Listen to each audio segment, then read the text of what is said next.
Hello दोस्तों, नमस्ते नमस्कार। मैं अंशु आप सभी का स्वागत एवं अभिनंदन करता हूं अपने यूट्यूब चैनल में, जिसमें कि हम पॉलिटी से क्वेश्चन को सिटीजनशिप के जो है क्वेश्चन को सॉल्व कर रहे थे।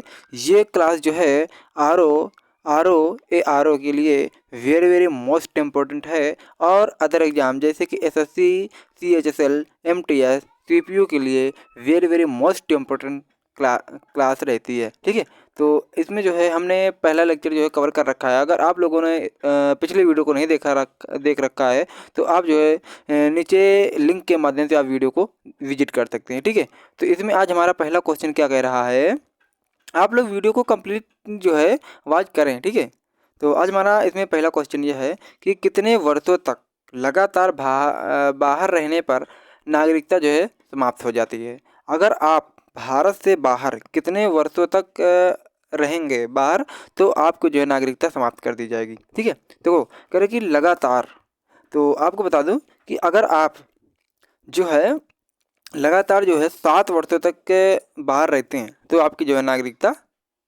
फिनिश कर दिया जाएगा। ठीक है, इसका ऑप्शन नंबर सी सही हो जाएगा। दूसरा क्वेश्चन है कि ऐसे सभी व्यक्ति जो डैश या उसके पश्चात भारत में जन्म ग्रहण किया हो उन्हें जन्मजात भारतीय नागरिक समझा जाएगा। ठीक है, क्या करा कि ऐसे सभी व्यक्ति जो डैश उसके पश्चात भारत में जन्म ग्रहण किया हो उन्हें जन्मजात भारतीय नागरिक समझा जाएगा। कब?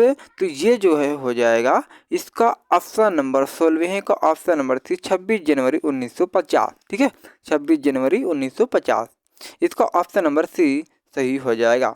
वीडियो आप लोगों को अच्छा लग रहा है तो वीडियो को सब्सक्राइब जरूर कर लें। ठीक है, अगला है निम्न में से किस स्थिति में किसी भारतीय व्यक्ति की भारतीय नागरिकता समाप्त हो सकती है? त्यागने पर, पर्यावसन पर, वंचित किए जाने पर, उपयुक्त सभी। कह कि निम्न में से किस स्थिति में किसी भारतीय व्यक्ति की भारतीय नागरिकता समाप्त हो सकती है? त्यागने पर, पर्यावसन पर, वंचित किए जाने पर, उपयुक्त सभी। तो 17वें का इसमें ऑप्शन नंबर डी यानी कि उपयुक्त सभी। त्यागने पर, पर्यावसन पर, वंचित किए जाने पर, इसका ऑप्शन नंबर डी सही हो जाएगा। अगला है कह कि निम्न में से किस स्थिति में किसी व्यक्ति को भारतीय नागरिकता से वंचित नहीं किया जा सकता? निर्वाचन के दौरान, आपातकाल के दौरान, युद्ध के दौरान, उपयुक्त सभी। तो आप लोग बता दो कि इसमें ऑप्शन नंबर डी इसका सही हो जाएगा। 18वें का ऑप्शन नंबर डी सही हो जाएगा। अगला है कि भारतीय संविधान में नागरिकता के प्रावधान कब लागू किया गया था? तो इसका जो है भारतीय संविधान में नागरिकता के प्रावधान कब लागू हुए थे? तो 1950, 1949, 1951, 1952। तो इसका सही एवं करेक्ट ऑप्शन नंबर बी 1949। ठीक है, ये जो है भारतीय संविधान में नागरिकता के प्रावधान कब लागू किए गए थे? 1949 में, इसका ऑप्शन नंबर बी सही हो जाएगा। अगला देख लेते हैं, कह रहा है कि भारतीय संविधान के अंतर्गत भारत के नागरिक को वे कौन से अधिकार प्राप्त हैं जो गैर नागरिकों को नहीं? देखो, कुछ सार्वजनिक पदों की पात्रता, संसद व विधानमंडल के सदस्य होने का अधिकार, अनुच्छेद 15, 16 एवं 19 द्वारा प्रदत्त मौलिक अधिकार, उपयुक्त सभी। तो ये क्या हो जाएगा कि भारतीय संविधान के अंतर्गत भारत के नागरिकों को वे कौन से अधिकार प्राप्त हैं जो गैर नागरिकों को प्राप्त नहीं हैं? 20 का इसमें ऑप्शन नंबर डी यानी कि ऑल। ठीक है, कुछ सार्वजनिक पदों की पात्रता, संसद व विधानमंडल के सदस्य होने का अधिकार, अनुच्छेद 15, 16 एवं 19 द्वारा प्रदत्त मौलिक अधिकार, इसमें ऑप्शन नंबर डी सही हो जाएगा। अगला देख लेते हैं, करें कि संविधान द्वारा प्रदत्त नागरिकता के संबंध में संसद ने एक व्यापक नागरिकता अधिनियम कब बनाया था? 1950, 1952, 1955, 1960। ठीक है, तो संविधान द्वारा प्रदत्त नागरिकता के संबंध में संसद ने एक व्यापक नागरिकता अधिनियम कब बनाया था? तो 1955 में बनाया था। 21 का ऑप्शन नंबर सी सही हो जाएगा। अगला देख लेते हैं कि भारत में एकल नागरिकता की अवधारणा अपनाई गई इंग्लैंड से, यूएसए से, कनाडा से, फ्रांस से। आप लोग बता दूं कि ये ब्रिटेन यानी कि इंग्लैंड से जो है अपनाया गया था। ये हमने जो है पिछली कक्षा में इसको डिटेल से बताया भी था। ठीक है, अगला है 23 का, कह रहा है कि भारत में रहने वाले, ठीक है, कह रहा है कि भारत में रहने वाले ब्रिटिश नागरिक दावा नहीं कर सकता है। क्या नहीं कर सकता है? तो 23 के इसमें ऑप्शन नंबर ए, व्यापार और व्यवसाय की स्वतंत्रता का अधिकार, इसमें ऑप्शन नंबर ए सही हो जाएगा, ठीक है।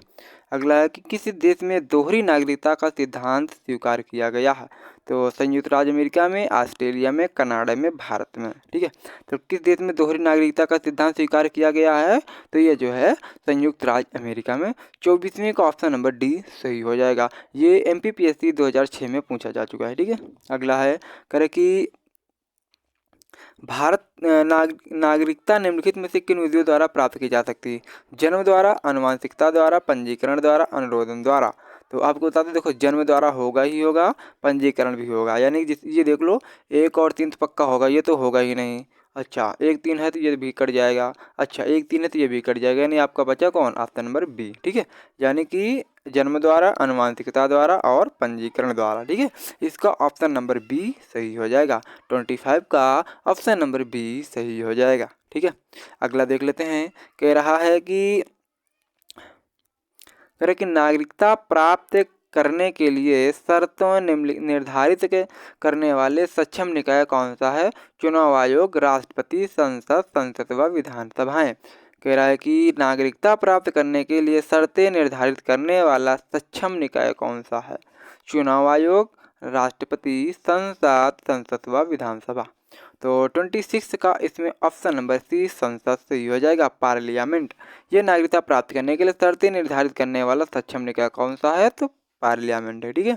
अगला है, कह रहे कि भारतीय एक नागरिक अपनी नागरिकता खो देगा यदि वह भारतीय नागरिकता का प्रत्याग कर देगा। हाँ ये भी सही है। कह रहे कि स्वेच्छा से अन्य देश की नागरिकता प्राप्त करता है। हाँ ये भी सही है। किसी देश के नागरिक से विवाह करता है, तो ये बात तो नहीं है, अभी इसको हम पेंडिंग रख रहे हैं। अगला है सरकार की आलोचना करता है, तो ये जो है इससे कोई मतलब नहीं, ठीक। तो हम देखते हैं कि इसका पहला और दूसरा कौन सा ऑप्शन है? तो सी नंबर में है, 27वें का ऑप्शन नंबर सी जो है सही हो जाएगा, ठीक है। देखो भारतीय नागरिकता का अगर आप परित्याग कर देंगे तब भी जो है तभी जो है आपकी नागरिकता समाप्त कर दी जाएगी। और स्वेच्छा से अगर आप अपने देश की जो है नागरिकता प्राप्त करते हैं किसी, तो अन्य देश की नागरिकता प्राप्त करते हैं, तो भी आपकी जो है इंडियन जो है नागरिकता समाप्त कर जाएगी। लेकिन आप किसी अन्य देश के नागरिक से विवाह करते हैं तो ऐसा कुछ नहीं है, तो आपकी नागरिकता समाप्त नहीं की जाएगी, ठीक है। अगला कि सरकार की आलोचना करता है, तो इससे कोई मतलब नहीं बनता है, ठीक है। अगला है, इस क्लास का अंतिम क्वेश्चन है, आप लोगों को ये क्वेश्चन हम होमवर्क के रूप में दे रहे हैं, पढ़े हम दे रहे हैं, ठीक है, बता दे रहे हैं हम पढ़ के। कह रहे कि नागरिकता यानी कि संशोधन अधिनियम भारत के संविधान के निम्नलिखित में से किस भाग के अंतर्गत आता है? ठीक है, तो आपको बताना है कमेंट बॉक्स के माध्यम से। अगर आप लोग पढ़ाई करते हो तो मुझे आप बताना कि आप लोग 15 में से 15 क्वेश्चन से लेकर 28वें क्वेश्चन तक आप लोग कितने सवाल सही हुए हैं, ठीक है, मुझे कमेंट बॉक्स के माध्यम से जरूर बताना और इस क्वेश्चन का जवाब जरूर बताना, ठीक है। तो अब हम मिलते हैं नेक्स्ट वीडियो में। जय हिंद, जय भारत, नमस्कार।